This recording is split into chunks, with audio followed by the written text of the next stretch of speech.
반짝반짝 손을 들어주세요.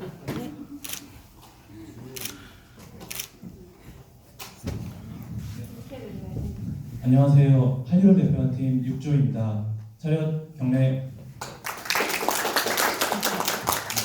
영상 잘 시청해 주시기 바랍니다.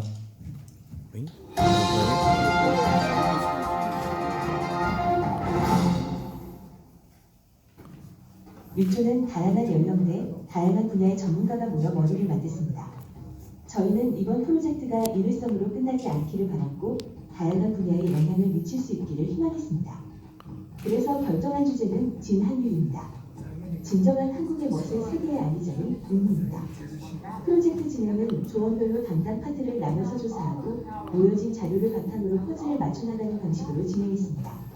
지금부터 나오는 영상은 각 파트별 담당 조원이 직접 설명하겠습니다.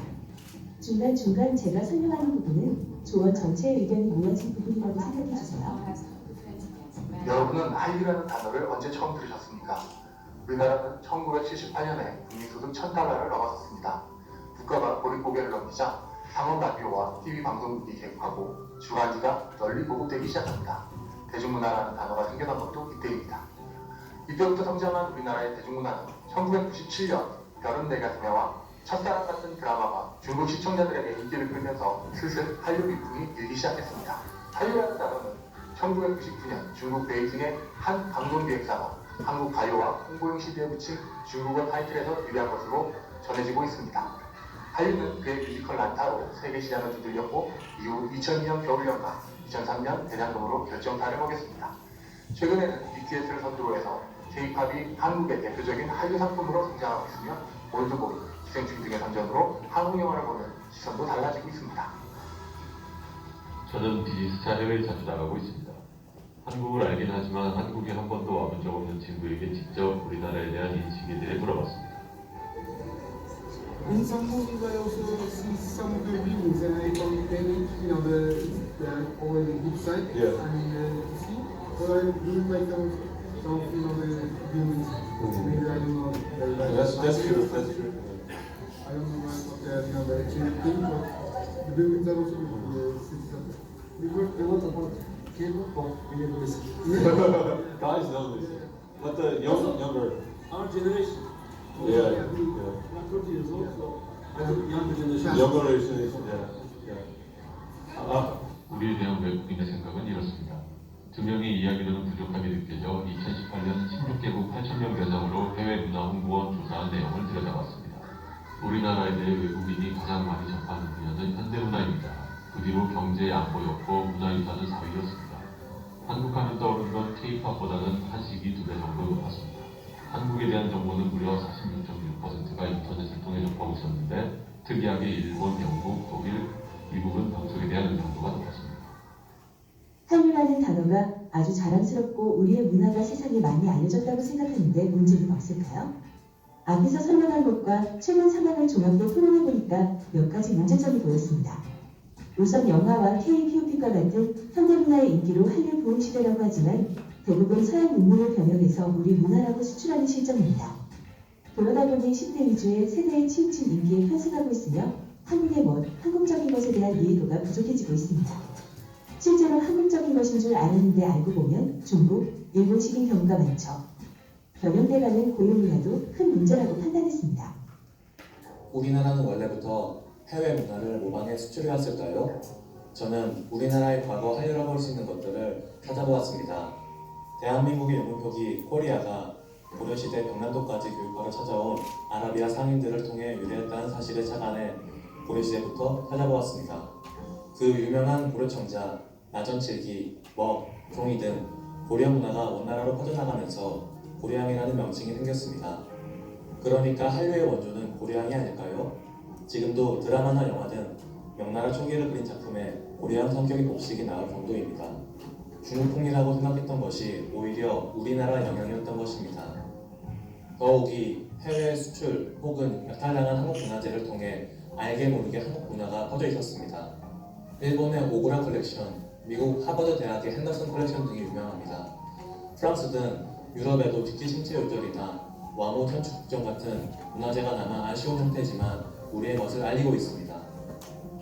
조사 도중 유럽이 일본 문화의 영향을 받았다는 이야기를 듣고 충격을 받았습니다. 그래서 우리는 일본의 문화 수출 사례를 자세히 알아봤습니다. 일본은 역시 대단했습니다.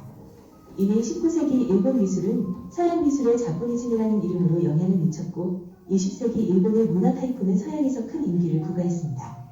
1950년대부터 구로사와 아키라를 앞세워 일색 강한 영화를 서구에 유행시켰고 아니메, 일본 게임 등을 통해 가나데나, 닌자, 기모노 등을 서구권으로 보냈습니다. BTS가 빌보드 차트에 오르기 한참 전인 1960년대에는 일본 엔카로 빌보드 차트에서 3주간 1위를 달성한 경험도 있을 정도입니다. 이제는 와페니즈라는 단어까지 생겨났습니다.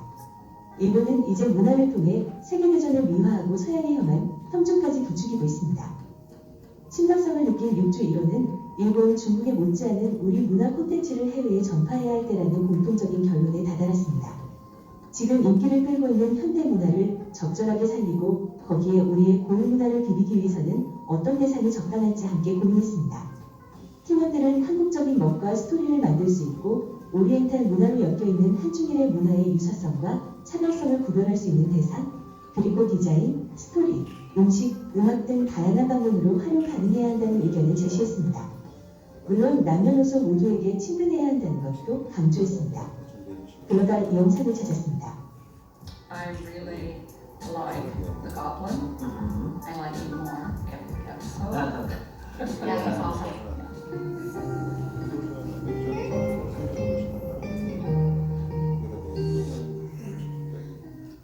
일단 도깨비라는 대상이 우리의 목표에 적합한지 알아봐야 했습니다.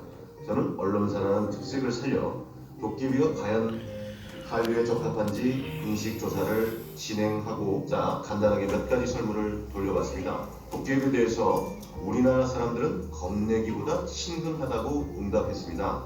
무려 74.4%가 친근함을 표현했습니다. 도깨비라는 대상이 세계화에 어울릴지에 대한 생각도 물었습니다. 이 질문에는 60.5%의 응답자가 어울린다고 답했습니다. 가장 중요한 문제는 과연 도깨비가 한국적인가였습니다. 여기에는 67.5%가 그렇다고 답했습니다. 16.3%가 아니라고 답했는데 이러한 부분에 대한 해소도 함께 해결해 나가야 할 과제라고 생각합니다. 드라마 영향이 있었는지 도깨비 하면 생각나는 것에 대해서 배우 공효와 드라마가 상위권에 있는 것도 주목할 만했습니다. 도깨비에 대해서는 개인적으로 오래 공부해왔던 내용입니다. 설문조사 결과 우리나라 도깨비는 중국, 일본의 귀신들과 달리 친근한 대상입니다. 우리나라 도깨비는 인간과 비슷한 모습으로 순진하고 변화무쌍해서 여러 가지 모습으로 나타납니다. 한국인이라면 누구나 도깨비 방망이 하나씩 갖고 싶으셨을 텐데 이처럼 도깨비는 부를 생산하기도 합니다. 그 밖에 창조, 신의 기능이나 역할을 수행하기도 합니다. 언제나 인간적 친근감을 지닌 존재이며 고의로 해하지 않는 것이 특징입니다. 하지만 일본의 오니는 도깨비와 달리 험상궂은 인상을 하고 있고 공포의 대상입니다. 행동 역시 괴팍함과 잔인함을 보여주는 것이 특징입니다. 우리가 오해하고 있는 우리 도깨비의 모습이기도 합니다. 중국 역시 무기를 가지고 있고 사람에게 병을 옮기거나 홀리는 등 해를 가하는 존재로 그려집니다. 그렇기 때문에 우리나라 도깨비는 일본, 중국의 사례와 달리 부의 상징, 지킴이 등 역할을 부여할 수 있는 장점이 있습니다. 도깨비에 대한 이야기를 들으면서 도깨비에게 관광 소자 역할을 맡겨보면 어떨까 하는 생각이 들었습니다. 저희 제품은 먹지 못하게 하거나 먹은 음식물이 흡수되지 않고 배설되지 못해서 살을 빼는 기존 솔루션과는 달리 미토콘드리아를 튼튼하게 만들어 에너지 소비 구조를 개선하는 것이기 때문에 미토콘드리아 모양의 옷을 방망이를 든 도깨비가 세포를 두드려 열심히 운동하게 만들고 자동적으로 에너지를 소비하게 한다는 이야기를 만들어 보면 어떨까요? 다만 해외 시장을 타깃으로 하는 만큼 한국적이면서 외국인들에게도 어색하지 않은 다른 이름을 찾아보면 좋겠습니다. 그리고 패키지에 활용할 수 있도록 도깨비 기본 형상을 가장 잘 표현할 수 있는 디자인의 개발이 굉장히 중요하겠고 우술 방망이를 활용하여 다양한 기능성을 표현할 수 있습니다. 우리나라 교육도 세계가 굉장히 관심 있게 보는 부분입니다. 이러한 교육 열풍의 편승에 도깨비가 교육 분야에 진출하는 것도 가능할 것이라 생각합니다. 도깨비를 이용한 교육 프로그램을 제작한다거나 국내에 이미 나와 있는 관련 콘텐츠를 해외 시장에 맞도록 리뉴얼하는 것도 좋다고 생각합니다. 도깨비를 캐릭터화하는 것은 어떨까요? 아이들 상품으로 만들어 헬로키티, 포켓몬과 같은 팬덤을 이끌어낼 수 있으면 좋겠습니다. 펭수와 같은 인기 스타로 만들고 싶은 건 욕심일까요? 이제는 4차 산업혁명에 걸맞는 첨단 기술을 이용하는 것도 중요합니다. 가상현실이나 증강현실, 교보제를 제작하는 데도 도깨비는 꽤 매력적인 대상이 될 것입니다. 이 외에도 전통 공예품을 넘어서 일상생활에서도 사용할 수 있는 디자인 제품을 제작하자는 의견이 많았습니다. 조원들은 모아놓은 자료를 검토하면서 도깨비가 한류 콘텐츠로 성공하기 위해서는 전통미가 살아있으면서 이질감 없는 제품으로 기획하는 것이 중요하다고 의견을 모았습니다. 또 제품마다 도깨비에 대한 의미를 부여하는 것이 중요하다는 결론도 함께 도출했습니다. 어떻게 마케팅을 할지는 저에게 숙제가 주어졌습니다. 마케팅 전문가로 도깨비를 해외에 알리기 위해 가장 중요한 것은 무엇일까 고민해봤습니다. 지금 세계는 MZ세대가 즐겨보는 블로그 시대입니다. 콘텐츠를 보면서 삶에 대한 정보를 얻고 여러 가지 삶을 만나고 이해하고 스스로를 확장합니다.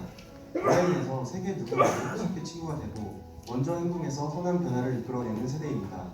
무엇보다 수익보다 공유를 중요시하는 세대라는 걸 염두해야 합니다. 이러한 바탕을 뒤에 두고 디지털 마케팅 트렌드 조사 결과를 참고했습니다.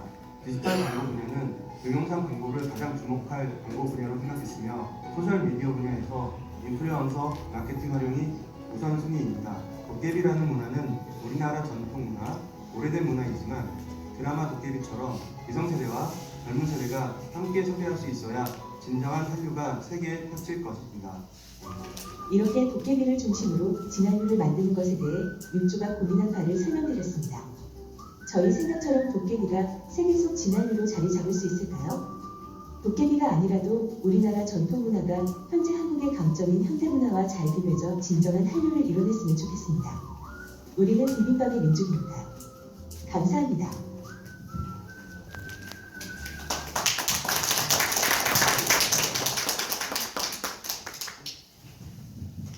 차렷 경례. 지금 그 그래픽으로 나와서 소개하는 분은 육종가요? 그 누구 목소리를 여기는 건가요? AI로. AI 같으면 육종을 인정해도 될 것 같네. 네, 수고했습니다. 혹시 질문 있으시면 해주시기 감사합니다. 없으시면